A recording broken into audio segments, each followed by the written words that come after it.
The deep growl of a bear, so close it made the ice floor vibrate, tore through the blizzard silence. Kyle, blind, smelled the beast and felt icy dread in his chest. 8 children, his grandson, trapped in the darkness of a cave, cornered by a pack of 700-800-kilogram monsters. "I will not fail," he swore, raising his staff against the biting wind, every fiber of his being crying out for them. But as the cave echoed with a new and terrifying sound, Kyle knew his sacrifice might not be enough. And what revealed itself in the darkness could freeze anyone's soul. What revealed itself in the darkness to Kyle was not an image, but an overwhelming presence, a dense, fetid heat that contrasted with the cave's biting cold. The thin air grew thick with the acrid, wild scent of wet fur, earth, and raw meat, the unmistakable odor of a colossal predator mere inches away, so close that Kyle felt the animal's warm, heavy breath brush his wrinkled face. That was the first of the 700-800-kilogram monsters, hungry and aggressive, guarding the cave entrance. His ears, sharpened by a life without sight, caught the crackle of ice under the beast's colossal weight, echoing a primal threat. The bear wasn't just cornering the children, it was there, a mountain of muscle and fury, blocking the way. Kyle gripped his staff in his calloused hands, feeling the cold wood as an extension of his own will. Inside the cave, a muffled child's cry pierced the wind's roar, a melody of despair that ignited the elder's determination. It was the sound of his grandson, perhaps, or one of the other lost little souls, a poignant reminder of what was at stake. With each beat of his heart, Kyle felt the pain of every mother, the hope of every father in the village, all resting on his shoulders. Kyle knew he couldn't fight 7 Siberian brown bears, each weighing over 800 kilograms, hungry and aggressive. His strength was not muscular, but of the mind, of wisdom accumulated over decades of life in Yakutia, of a deep connection to the land and its secrets. He needed more than courage. He needed cunning.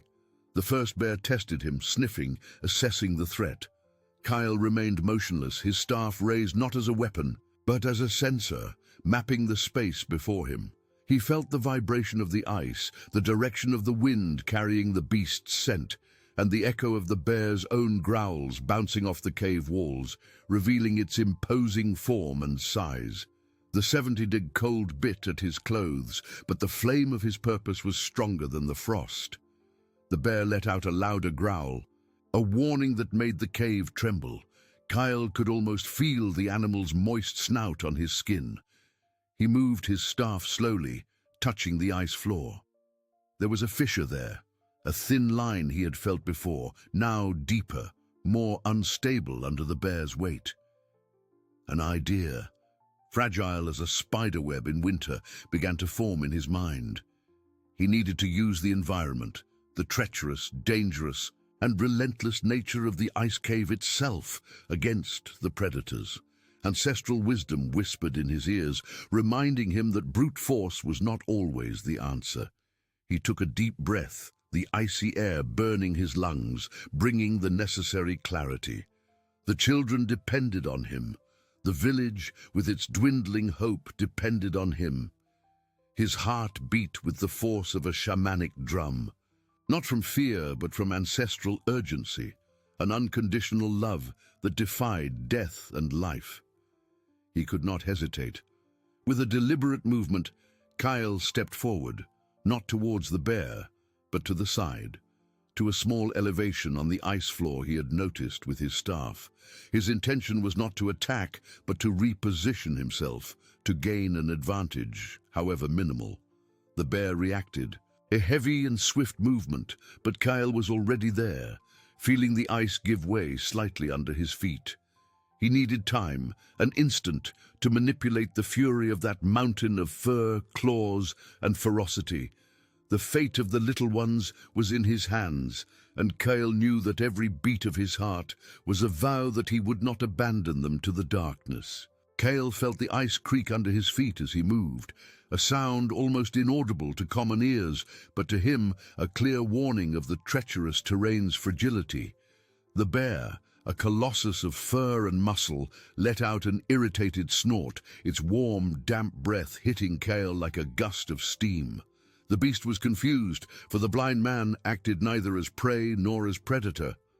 Kyle raised his staff, not to strike, but to touch the air, mapping the animal's position. He felt the vibration in the ice, the bear's center of gravity, the colossal mass that moved with surprising agility for its size. Inside the cave, the children's cries grew more audible, a chorus of fear that tightened Cale's heart. He could almost see the frightened faces, his grandson's wide eyes, terrified by the imposing shadow of the bears. That sound was the fuel for his courage, the reason his aged muscles refused to succumb to the cold and fatigue. He was not there just to survive. He was there to rescue, to fulfill the silent promise he had made to his village, to his family.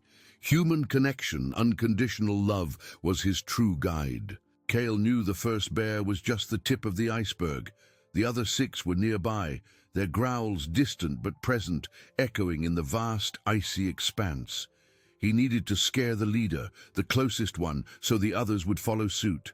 His mind, a treasure of ancestral wisdom, sifted through memories of ancient tales, of how the Yakuts dealt with the tundra's beasts without bloodshed, using intelligence and knowledge of the environment. The key was in the ice. The fissure Kyle had felt before was more than a crack. It was a fault in the cave's structure, a weak point that nature had created. If he could direct the bear to that spot, the beast's weight, combined with the vibration of its movements, could cause a localized collapse, a rumble that would scare the animal without harming it. It was an immense risk, for Kyle himself would be dangerously close. But what was a risk for a blind elder compared to the lives of 8 children? With his staff, Kyle began to tap gently on the ice, creating a subtle rhythm, almost a hunting melody. It wasn't an aggressive sound, but an invitation, a diversion. The bear, intrigued, moved its heavy head, sniffing the air. Kyle noticed the change in the wind's flow, the animal approaching. Each tap of the staff was calculated, guiding the beast to the natural trap he had detected. Kyle's heart pounded, but his mind was clear, focused. He felt the bear's breath closer, the scent of its damp fur and the warmth of its gigantic body. He took a step back, feeling the elevation that would protect him from the imminent collapse. The bear, following the sound and scent, advanced 1 heavy step, then 2, directly over the fissure. Kyle felt the ice tremble violently. A child's sharp cry echoed from the cave, mixed with the bear's surprised growl. The moment was coming. Kyle raised his staff, not to strike, but to hit the ice in front of him forcefully, a dry, booming sound that merged with the growing crackle of the cave. The panic was palpable, and Cale's hope was that nature's fury would be more persuasive than any weapon. The colossal bear, caught by surprise by the sudden boom and the ice giving way under its front paws, let out a roar of panic that reverberated through the cave, momentarily muffling the children's cries. It was not a roar of fury, but of pure fear. The ice floor didn't completely break, but sank a few centimeters, creating an abrupt imbalance for the 800-kilogram beast. The bear stumbled, its claws scraping desperately on the slick ice, trying to regain its balance. Kyle, his staff still raised, felt the shockwave travel through the ground, a violent tremor that made him waver, but he held firm, anchored by his determination. The scent of fear now came not only from the children, but also from the predator itself. The bear, an animal of pure instinct, interpreted the partial collapse of the ice as an imminent danger, a trap set by the earth itself. With a clumsy but powerful movement, it turned, its hind paws slipping on the treacherous surface, and bolted into the darkness from which it had come, the sound of its heavy steps rapidly fading until lost in the wind's howl outside. A sigh of relief escaped Kyle's cracked lips, but it lasted only an instant. The silence, no longer filled by the first bear's growl, revealed the other six. Their growls, previously distant, now seemed closer, more coordinated. The leader's flight hadn't scared them, but perhaps alerted them. Kyle felt the weight of responsibility crush his shoulders, but he did not yield. His grandson, the other children, they were waiting. He moved cautiously, his staff probing the ground ahead, mapping every irregularity, every fissure. The air was colder now, and the scent of the remaining bears was more diffuse, indicating they were spread around the cave entrance, perhaps trying to encircle him. Kyle knew he couldn't repeat the same tactic 7 times. He needed something more comprehensive, something that would use the very nature of the cave against them. His sharpened senses caught a peculiar sound, the slow drip of frozen water, falling from a stalactite on the cave ceiling. And more importantly, he felt a cold, damp draft coming from a specific direction, indicating an opening, perhaps a secondary tunnel or a larger crevice in the rock. Ancestral wisdom, that which spoke of the spirits of earth and ice, whispered in his mind. The ice was a living entity with its own secrets and dangers. Kale began to tap his staff on the ice again, but this time with a different rhythm, more constant, deeper, directing the sounds towards the area of the original fissure, but also towards the opening he sensed. He wanted to create an illusion of widespread instability, a danger not limited to a single point. The bears reacted, their growls intensifying, but there was also a tone of uncertainty in them. Kale could feel the vibration of their movements, hesitation in their heavy strides. He took a few steps back, towards the opening he had sensed. The bears, curious and cautious, began to approach, drawn by the sound and the elder's apparent vulnerability. Kyle waited, his heart pounding, but his mind clear. He knew the cave was a labyrinth of echoes and drafts, and he needed to use them to his advantage. When the bears were closer, Kale, with a final effort, struck his staff with all his remaining strength on the ice floor, right at the entrance of the crevice leading to the opening. The sound was deafening, a dry, deep crack that merged with the wind's roar, but this time there was no collapse. Instead, the sound reverberated in an unexpected way, amplified by the crevice, creating a distorted and terrifying echo that seemed to come from all directions. The bears, startled by the sudden and inexplicable cacophony and by the sensation that the very ground was alive and dangerous, let out roars of panic and turned en masse, scrambling disorderly out of the cave, their footsteps echoing like distant thunder. Kyle, exhausted, fell to his knees, his face marked by frost, but a faint smile on his lips. He had succeeded. The path to the children was finally clear. He raised his head, feeling the scent of the bear's fear dissipate, replaced by the icy air and the sweet, fragile scent of the children, now closer than ever. Overcoming adversity, the strength of the human spirit had prevailed. Kyle, exhausted, fell to his knees, his face marked by frost, but a faint smile on his lips. He had succeeded. The path to the children was finally clear. He raised his head, feeling the scent of the bear's fear dissipate, replaced by the icy air and the sweet, fragile scent of the children, now closer than ever. Overcoming adversity, the strength of the human spirit had prevailed. With a groan, Kyle stood up, every muscle protesting. His staff probed the ground, guiding him into the cave's interior. The air there, more still penetrated. The scent of ice, rock, and childish fear mingled. He heard muffled sobs, small, trembling voices that grew clearer with each step. "I'm here, children. The danger is gone." His hoarse voice echoed softly. The sounds ceased, replaced by a cry of joy and relief. Kyle felt cold hands grasping his clothes. He knelt, extending his arms. "Grandpa, Kyle!" His grandson's voice broke the silence. Kyle enveloped him in a tight embrace, feeling the small body tremble with cold and emotion. "My brave little heart," Kyle whispered, stroking the tangled hair. "Are you all well?" Is anyone hurt? Other children approached, shy and hopeful. Kyle touched their faces, feeling their icy skin, their dried tears. 8 pairs of eyes, invisible to him, fixed on him, filled with past terror and present gratitude. Connection and gratitude emanated from them, warming his spirit. "We're fine, Grandpa," a girl said. "But the bears, are they really gone?" Kyle smiled, tired but reassuring. "Yes, my little ones, they are gone. You are safe now." He felt the tension leave the children's shoulders, a palpable relief filling the space. Ancestral wisdom, which had guided him, now guided him to comfort the frightened hearts. Kyle knew the challenge didn't end there. Rescuing them was half the journey. The blizzard still roared outside, and the path back to the village would be long and treacherous. He needed to gather strength, his own and the children's, to face the elements. "We need to be strong now, like wolves in a pack," he said, his voice gaining firmness. "We will go home, to your mothers and fathers."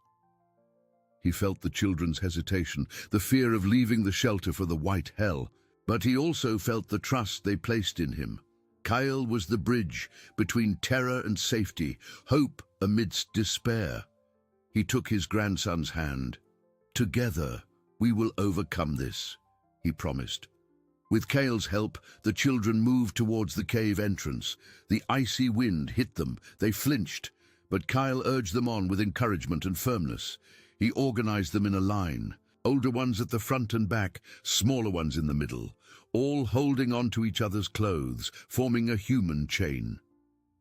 Kyle led, his staff probing the ice, his ears attentive to every whisper of the wind, every crackle. The sight of the children, invisible, was clear in his mind. Pale faces, wide eyes, trembling bodies. But he saw the resilience in their young hearts, their unwavering faith. Kyle felt new strength, not muscular, but of spirit. The journey back would be arduous, but he was not alone. He was the guide, protector, and the promise of a warm, safe home. Human connection, the essence of the village, propelled them, one step at a time, through the relentless vastness of Yakutia. The light of hope, faint but persistent, shone in the blizzard's darkness, guiding them home. The wind outside the cave was a living entity, a monstrous howl that seemed to want to tear the skin from their bones. Kyle, with the children clinging to his clothes and to each other, took the first step out of the precarious shelter. The icy air whipped their faces, and the little ones let out whimpers of dread and cold. The snow, fine and cutting, danced in whirlwinds, blinding even those with sight. For Kyle, it was just another texture on the vast white carpet that his feet and staff mapped.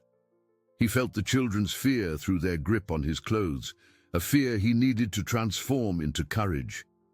"Stay together, my little ones, close to me always." His voice, though hoarse, carried the firmness of an ancient oak. The journey back was as great a challenge as the confrontation with the bears.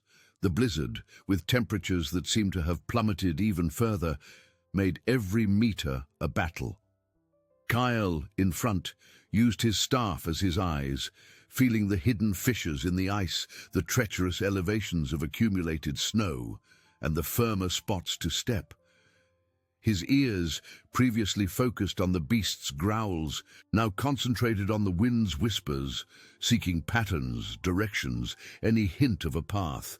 He smelled the wood smoke from the village, a faint and distant aroma, but one that served as an invisible beacon amidst the darkness and the element's fury. The children, despite their initial fear, were showing surprising resilience. They struggled to follow Kyle, their small bodies trembling, but their spirits, driven by the promise of home, refused to yield. Kyle's grandson, little Yura, was right behind him, his small hand clutching the hem of his grandfather's tunic.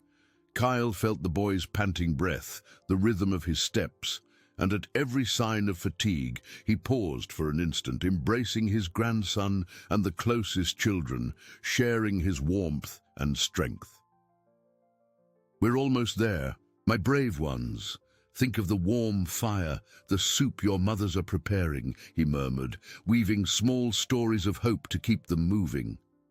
The snow grew deeper in some stretches, forming white mountains that the little ones could barely cross. Kyle, with strength that seemed to come from an inexhaustible source of love and altruism, cleared the way, pushing the snow with his staff and, at times, with his own calloused hands, creating a path for the children to follow. He could feel fatigue creeping up his legs, the frost biting his extremities, but the mental image of each child safe and sound in their parents' arms was a shield against the pain. With each step, he reinforced the human chain, ensuring no one got lost in the white immensity. Time seemed to have stopped. Hours dragged on like eternities, each bringing a new test of endurance. Kyle knew that visibility was almost zero, even for those with sight, and he depended entirely on his other senses. The sound of the wind changed, indicating the proximity of some elevation or depression. The scent of the snow, denser or thinner, revealed its depth. He felt the texture of the ice beneath the snow, alerting him to slippery areas. The village, though still invisible, was increasingly present in his senses, a point of warmth and life in the middle of the icy desert. Suddenly, Kyle felt a change in the terrain, a gentle downward slope, and the wind seemed to lessen slightly. His ears caught a different sound, a muffled echo he recognized. It was the sound of the village, the distant murmur of voices, a dog's bark, the creak of a door under the weight of the snow. A shiver of emotion ran through his body. They were close. He turned to the children kneeling in the snow, his cracked lips curving into a smile. "Children, I feel it. We are home. We are almost home." Kyle's voice choked, not from exhaustion, but from a deep and overwhelming joy. The little ones, sensing the change in his tone and the promise in his words, let out a chorus of hopeful exclamations, renewing their strength for the last and most difficult steps. Human connection, the unbreakable bond between them, had conquered the darkness. Kyle's voice, choked with emotion, resonated in the blizzard, bringing unexpected warmth to the children's icy hearts. "Children, I feel it. We are home. We are almost home." The little ones, sensing the promise in his words, let out a chorus of hopeful exclamations, renewing their strength for the last and most difficult steps. Human connection, the unbreakable bond between them, had conquered the darkness. With renewed breath, propelled by the vision of an invisible home, the children quickened their pace. Kyle, feeling the renewed energy emanating from them, smiled faintly. He guided them, his staff probing the ground with a confident rhythm, his sharpened ears catching the contained joy in their hurried steps and the stronger scent of wood smoke, a promise of food and comfort. Ura, his grandson, squeezed Kyle's hand. "Grandpa, can we run now?" His voice, full of childish excitement, made Kyle smile. "No, my brave little heart," he replied firmly. "We still need to be careful. The snow hides traps." He felt the ice beneath the snow as an extension of his skin. Euphoria could not obscure the caution that Yakutia demanded. They advanced a few more meters, hope growing. Suddenly, Kyle's staff found no ground. It swung into emptiness for an instant, striking a sharp ice edge. An icy shiver ran down Kyle's spine. His senses, so reliable, had almost failed him. The blizzard had masked a deep crevice in the terrain. It was as if the earth itself had opened its mouth to swallow them. "Stop! Everyone stop!" Kyle shouted, his voice cutting through the wind's howl with urgency, making the children freeze. He extended his free arm backward, feeling Ura and the others stop abruptly.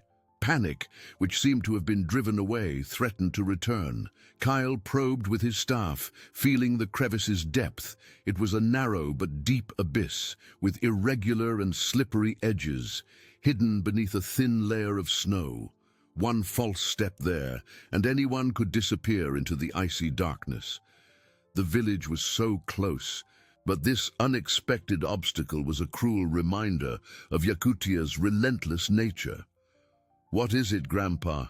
Yura asked, his voice trembling, fear returning. "A crevice, my child. A large crevice," Kyle replied, his brow furrowed. He felt the echo of the void. He needed to find a safe path, and quickly. Time was an enemy as relentless as the cold. Kyle moved his staff, mapping the crevice's extent. He heard the children's sobs, the sound of fear spreading. "Don't be afraid, my little ones," Kyle said, his voice soft but full of authority. "Yakutia tests us, but it teaches us to be strong. We will find a way. Together." He felt confidence return, a thin thread of hope. He knelt, probing the crevice's edge with his fingers, seeking support. Ancestral wisdom whispered. True strength lay in finding the bridge. The village waited, he would not fail. Kyle felt the texture of the ice, the roughness of the rock. The crevice was too wide for a jump, and the edges too steep. He needed a creative solution. He raised his head. The wind shifted, bringing a new scent, compacted snow from a natural ice bridge that the blizzard had obscured. Hope, once again, ignited in his heart. Kale, his heart alight with this new hope, knelt again, extending his staff carefully. He probed the air, then the ice, seeking the source of the compacted snow's scent. His gloved fingers felt a protrusion, a solid mass that stretched over the abyss. It was a natural bridge, formed by the accumulation of snow and ice over countless winters, now covered by a fresh and deceptive layer. "I've found a way, my little ones," Kyle said, his voice stronger, infused with renewed certainty. "An ice bridge. We need to cross it very carefully." The fear in the children didn't disappear, but Kale's voice was a balm. Yura, clinging to his tunic, asked, "Is it safe, Grandpa?" Kyle touched his grandson's face, feeling the fragile warmth of his skin. "Yakutia never gives us anything easy, my child, but with faith and care, yes, it will be safe." He began to test the bridge with his staff, tapping gently, listening to the echoes, feeling the vibrations. The ice beneath the snow seemed solid, though the surface was slippery.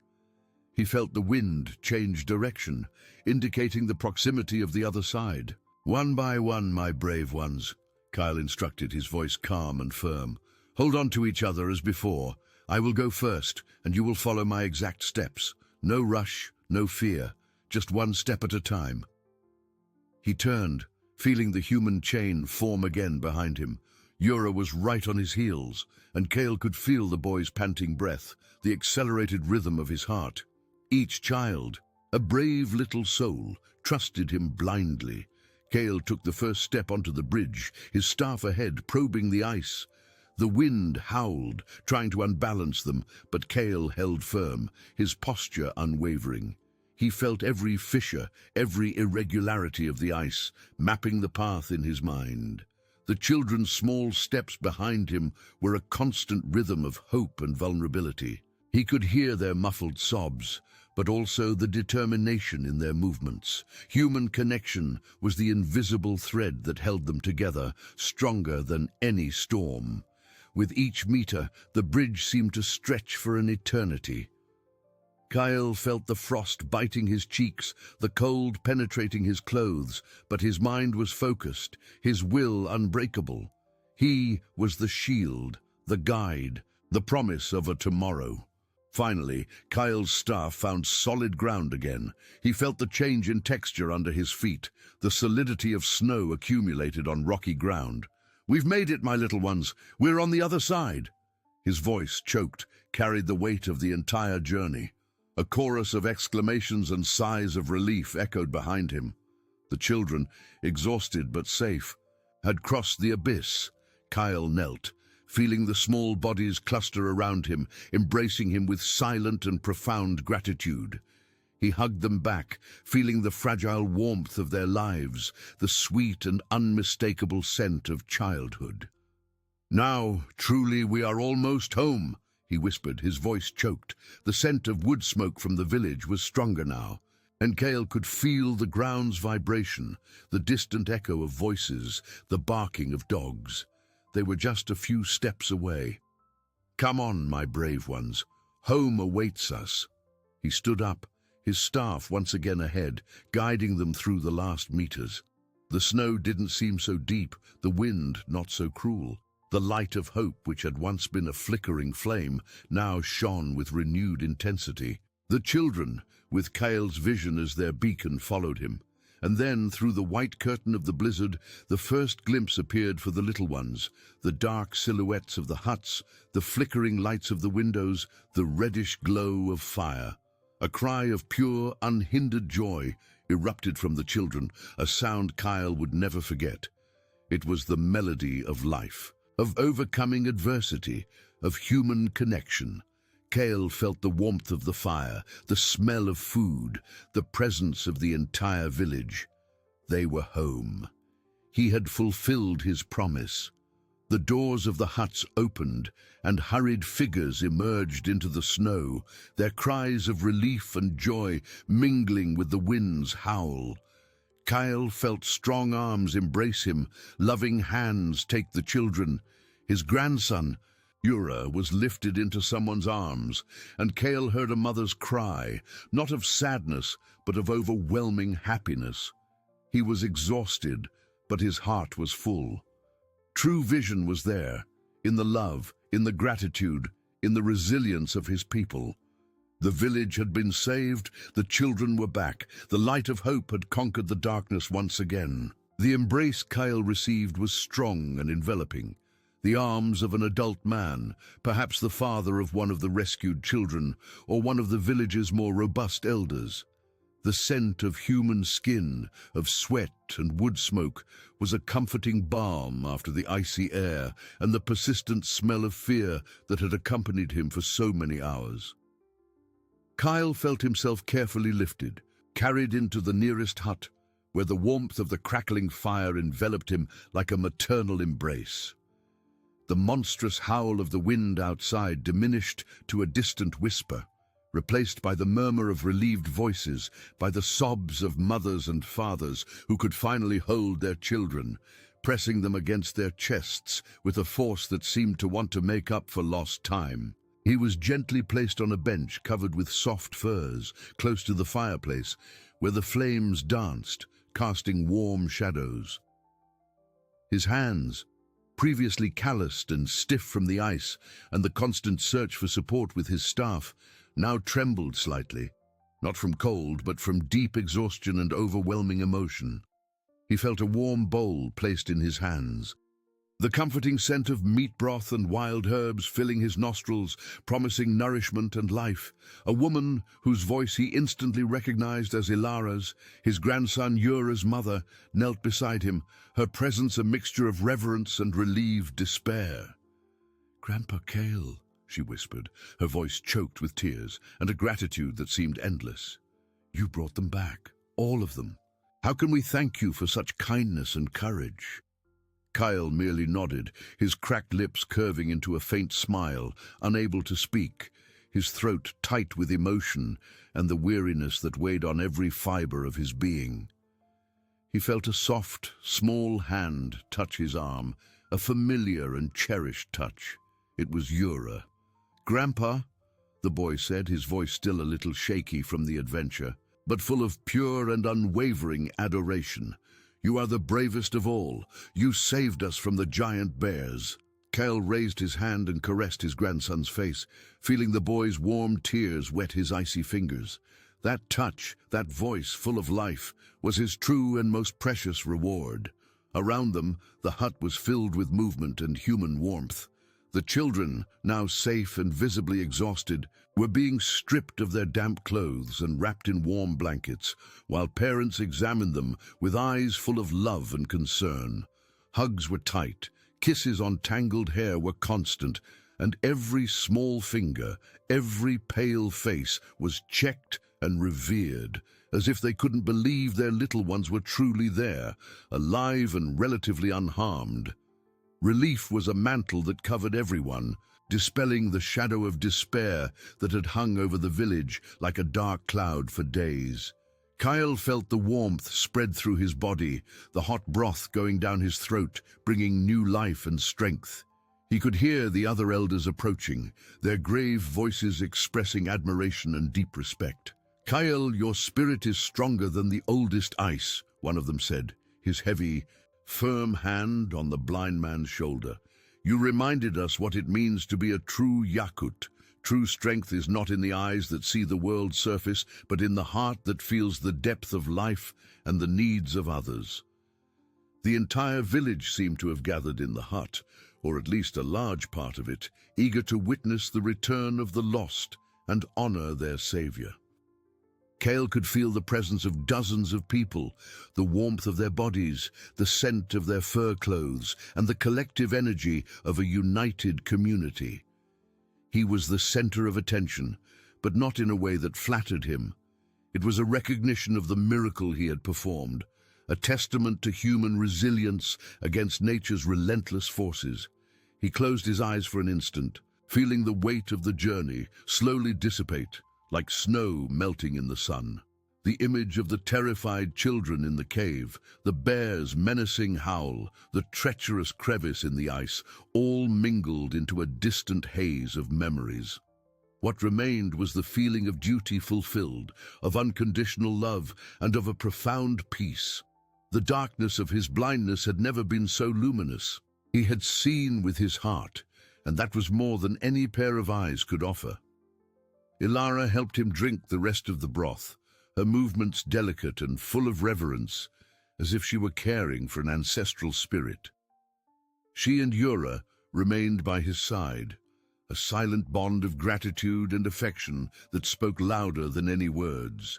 Kale knew the village would take time to fully recover from the fright, to heal the invisible wounds of fear, but the flame of hope had been rekindled with unparalleled strength. Human connection, solidarity among neighbors, the courage of a blind elder. These were the true pillars that sustained life in Yakutia, even in the lowest temperatures and harshest winters. Winter was still long, yes, but the village had found its light and its renewed strength. Kale, with his eyes closed, felt the fire's warmth dance on his wrinkled skin, a blessing after the wind's relentless bite. The scent of wood smoke and the sweet aroma of the broth still in his bowl mingled with the perfume of furs and the human life surrounding him. He could hear the whispers of relief, the children's contained laughter, now safe and warm, and the soft sound of Ilara arranging furs near him.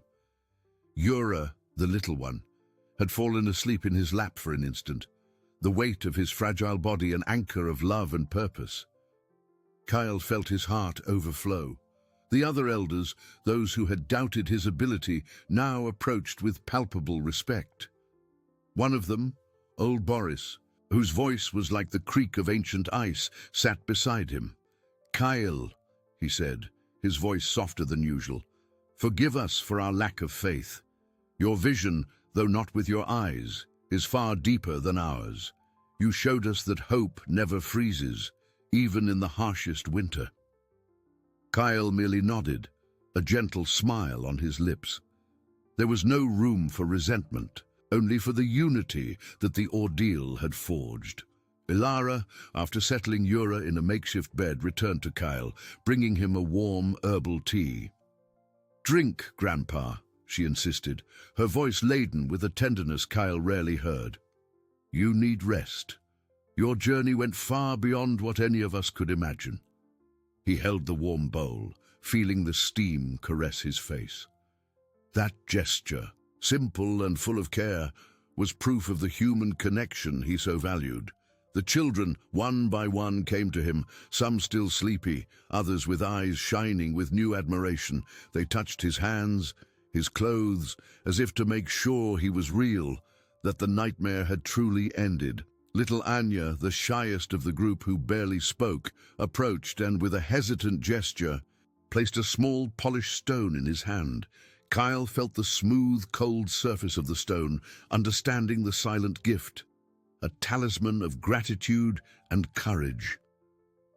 He squeezed the stone in his palm, an invaluable treasure. The village, once immersed in icy despair, now radiated a warmth that transcended the fire.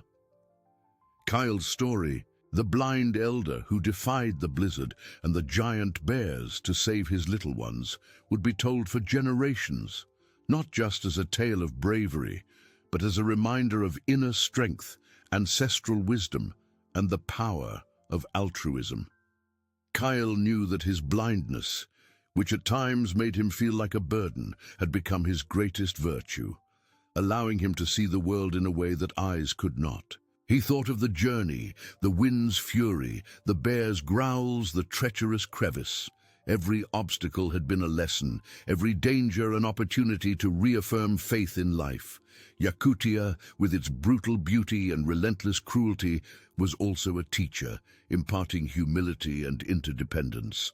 The village was not just a collection of huts, but a living organism, pulsating with the energy of every heart that beat within it.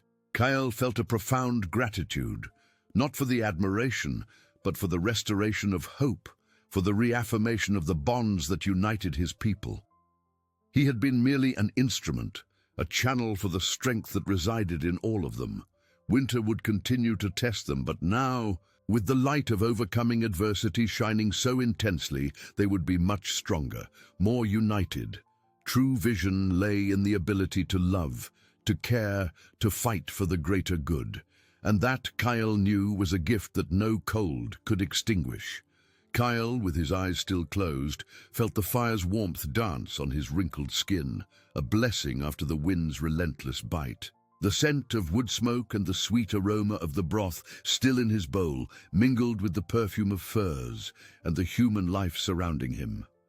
He could hear the whispers of relief, the children's contained laughter, now safe and warm, and the soft sound of Elara arranging furs near him. Yura, the little one, had fallen asleep in his lap for an instant, the weight of his fragile body an anchor of love and purpose. Kyle felt his heart overflow, a profound peace replacing the tension of the search. The days following the rescue unfolded at a different pace. The village, previously steeped in anxious quiet, now resonated with a new vitality. It wasn't a jarring noise, but a constant murmur of activity, of lighter voices, of children's laughter that seemed purer and more frequent. Winter, though still relentless in its outer fury, seemed to have lost some of its oppressive power over their hearts. Kyle felt this change in every fiber of his being. The air inside the hut, where he spent most of his time recovering his strength, was imbued not only with the familiar scent of smoke and furs, but with a subtle fragrance of gratitude and renewal. Elara continued to be his attentive shadow, her movements gentle as she cared for him, preparing fortifying teas and ensuring his rest. Yura, though still attached, showed signs of newfound courage. His steps were firmer, his voice clearer as he described the games he invented with the other boys, their play now tinged with the memory of their adventure, but without the panic. Kyle listened attentively, feeling the children's innate resilience, their ability to heal and find joy even after darkness. He knew the village needed time to readjust, to integrate the experience into its tapestry of stories and lessons, so that pain could transform into wisdom. The elders, previously divided in their opinions about Kyle's journey, now gathered around him with reverent frequency, not to question, but to listen. Boris, in particular, had become a silent confidant, sitting for hours just listening to Kyle describe the sounds of the wind, the scent of the bears, the texture of the ice beneath his feet. "You taught us to see what cannot be touched, Kyle," Boris confessed one day, his voice hoarse with emotion. "Yakutia has many lessons, but the most important is that of the heart. You rekindled ours." It was a profound recognition, a bridge built on admiration and humility, uniting the community's hearts. Kale, however, did not see himself as a hero. In his mind, he was merely a guardian, a link in the long chain of ancestral wisdom that connected his people to the land. The true victory for him was not in his individual feat, but in how the village had united, how fear had been transformed into a collective and unbreakable force. He knew that Yakutia was a place of constant challenges, and that new trials would arise with each blizzard and each thaw. But now they would face the future not with despair, but with a renewed conviction in their own ability to overcome together. Human connection, which he had felt so intensely in the blizzard's darkness, now blossomed in every gesture of sharing, in every look of understanding.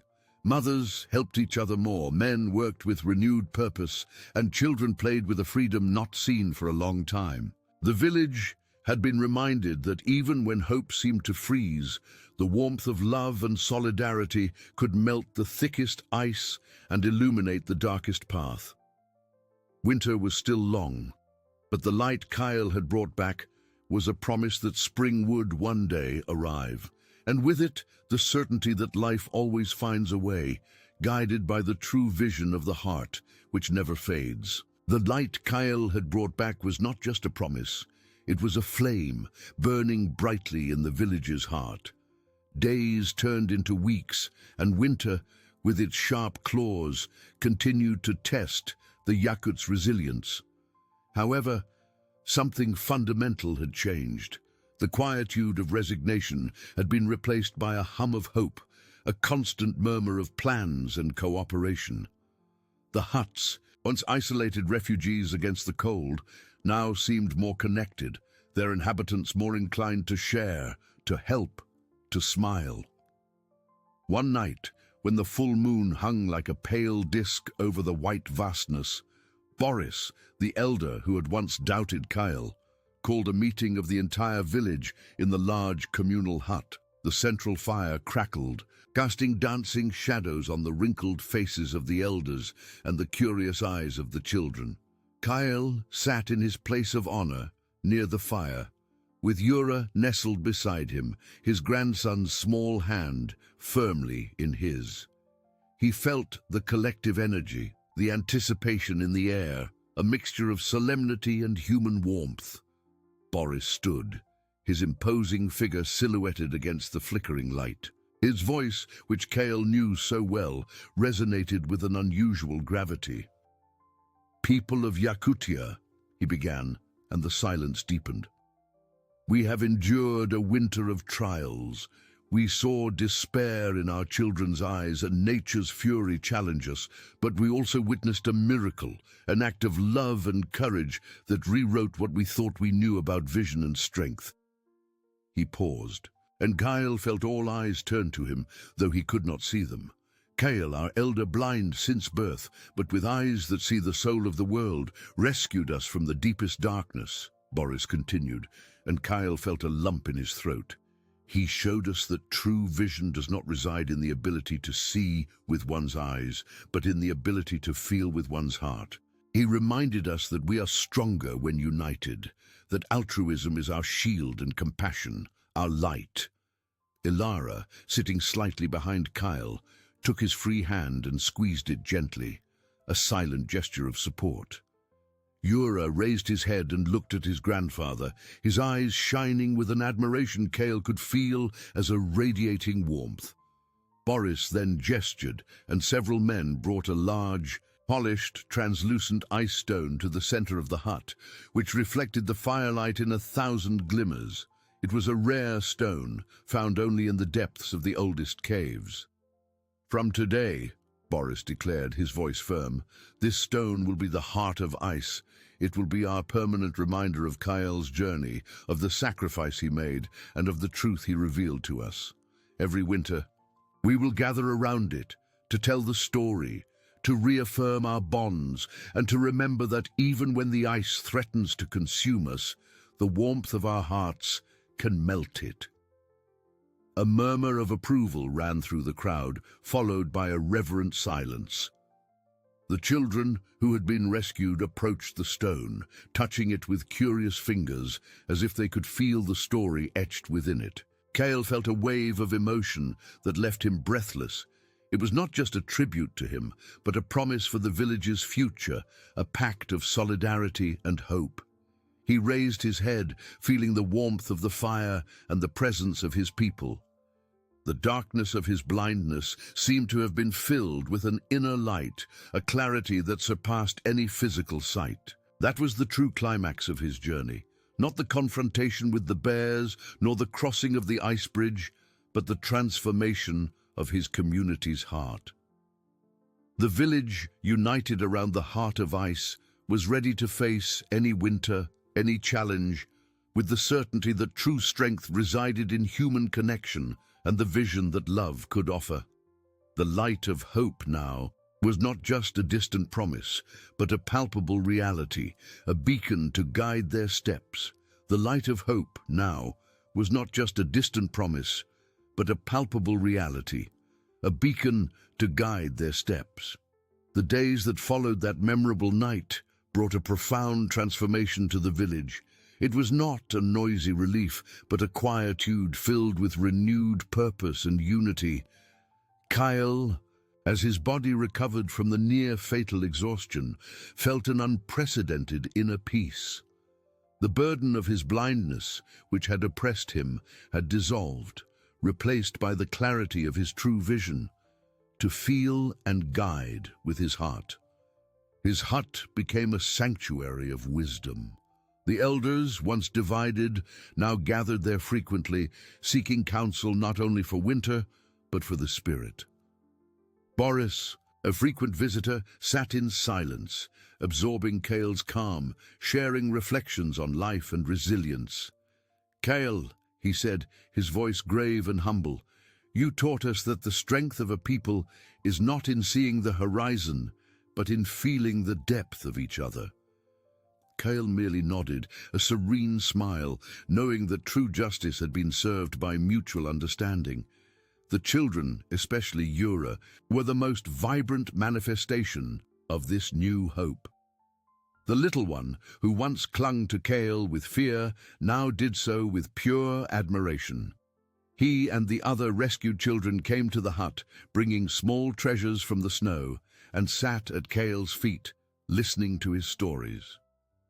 Kale spoke to them of Yakutia's beauty, of the interconnectedness of all things, and of how love and courage were the most powerful tools against any darkness. They learned that the true adventure was to discover inner strength. Ilara, with unwavering care and devotion, continued to watch over Kale. Her gestures, full of deep tenderness, ensured his comfort. The bond between them, strengthened by the ordeal, was a silent testament to the power of family and altruism. She saw in Kale not just the blind elder, but the guardian of the village's soul, the man who had reminded everyone what it meant to be truly human. The heart of ice, in the center of the communal hut, radiated its own light, cold and eternal. It was a tangible symbol of resilience, a gathering point where stories were woven and bonds reaffirmed. Each night, families gathered, and Kale's story was told, not as a tale of fear, but as an epic of overcoming adversity and unconditional love. Winter remained harsh, but the village faced it with unbreakable unity and renewed spirit. Human connection, altruism, and ancestral wisdom had become the unwavering pillars of life in Yakutia. Kyle, heart at peace and soul light, knew his journey had been fulfilled. True vision, residing in the heart and soul, had ignited an eternal flame of hope that would never extinguish, guiding them through any future darkness forever. The eternal flame of hope Kale had ignited did not fade with the passing weeks, nor even with the renewed fury of winter winds. On the contrary, it took deep root in Yakutia's frozen soil, blossoming in every heart and every gesture. Days turned into months, and the village, once a cluster of isolated huts, became a beacon of unity and resilience. Kyle's presence, the blind elder, was now a constant reminder that true strength resided not in the sight of the eyes, but in the clarity of the spirit. His hut continued to be a gathering place, no longer just for practical advice on hunting or weather, but for the sharing of wisdom and the reaffirmation of values. Boris, the elder who had once doubted, became his most faithful disciple, sitting for hours, absorbing every word, every silence from Kyle. "Yakutia teaches us to be strong, Kyle," Boris confessed one day, his voice choked. "But you taught us to be human, to see the soul of our brethren." Kyle merely smiled, feeling the peace that came from mutual understanding and the silent justice life had brought. Yura, Kyle's grandson, grew up with his grandfather's story as his foundation. The fear of the cave and the bears had transformed into a distant memory, overcome by admiration and love. He and the other rescued children were now the storytellers, reenacting Kyle's journey with staffs and furs, keeping the miracle's memory alive. Kyle listened to them, feeling the warmth of their small hands in his, and knew that the seed of courage and altruism had been planted in fertile soil. They would be the guardians of the future, carrying the light he had ignited. Ilara, Yura's young mother, blossomed in her devotion. Her eyes, once marked by worry, now shone with a newfound serenity and strength. She cared for Kyle with a tenderness that transcended duty, a deep and unconditional love that was the essence of family. She had witnessed not only the bravery of a man, but the transformation of a community.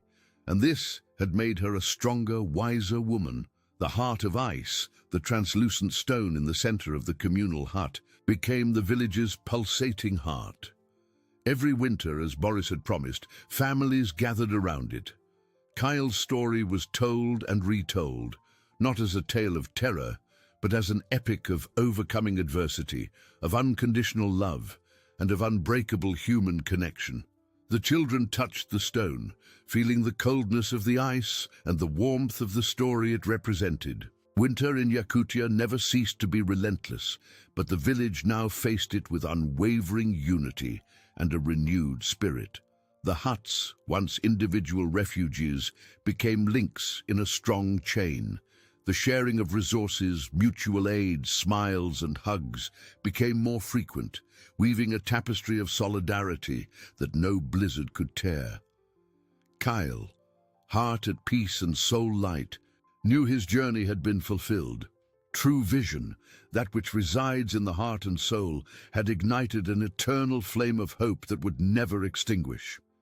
It would guide his people through any future darkness forever, proving that human resilience, fueled by love and ancestral wisdom, was Yakutia's most powerful force. Years unfolded over Yakutia, each winter bringing its dose of relentless cold, and each summer a brief respite of life. But Kyle's village was no longer the same. The flame he had ignited, that vision of the heart that surpassed the blindness of the eyes, had transformed into a legacy, a beacon guiding every step of his people. The heart of ice, the translucent stone, was not just a symbol, it was a silent pilgrimage point, where children learned about courage and adults about the unbreakable strength of unity. Kyle, now with his many winters marked on his wrinkled skin, continued to be the community's pillar. His steps were slower, but his mind sharper than ever. Sitting in his hut, he listened to the village's murmur, a sound that was once of anxiety, now of harmony. The children's voices, including Yura's, who was no longer a frightened boy, but a strong and thoughtful young man, filled the air with laughter and stories. Yura, with the same staff Kyle had used, now guided the younger ones in their safe explorations, teaching them the secrets of the snow and respect for nature, always with his grandfather's lesson in mind. True vision lies in listening and feeling. Ilara, Yura's mother, had become a silent leader, her wisdom and compassion weaving the community together. Her eyes, which had once shed so many tears of fear, now shone with a profound serenity, reflecting the strength Kale had awakened in her. She organized food sharing, cared for the sick, and mediated small disputes, always with the gentleness and firmness she had learned by observing the elder. Kale felt her presence, the soft touch of her hands when she brought him tea or adjusted his furs, and knew that family love was the most potent of magics. Boris, the elder who once represented doubt, was now the guardian of memory. He sat beside Kale, no longer to question, but to learn, to record every nuance of the ancestral wisdom Kale shared. His hands, once firm in heavy labor, now dedicated themselves to carving small ice figures, replicas of the heart of ice, which were given to the young in rites of passage, reminding them of their heritage of resilience. "Kyle," he whispered one day, his voice choked with emotion. "You didn't just save us, you reinvented us." The village, once at the mercy of the elements, had learned to dance with them. The huts were more robust, hunting and fishing methods more sustainable, and weather forecasting more an art than a science, based on Kyle's teachings about winds and scents. But the greatest change was internal. Individualism had given way to a vibrant collectivity. No one went hungry or cold alone. Each was the guardian of the other, a web of support that extended throughout the community. Kyle, in his final years, felt the warmth of this unity as the sweetest of embraces. His days were filled with the certainty that his journey had not been in vain. Blindness, which had once been his greatest affliction, had become the lens through which he saw the essence of life. He had proven that true vision is not in the eyes that see the surface, but in the heart that feels the depth, in the soul that perceives the invisible connection between all beings. Yakutia, with its wild beauty and eternal challenges, was now a living testament to the power of love, ancestral wisdom, and human resilience. A flame Kyle had ignited and that would burn forever, eternally warming the future of his people.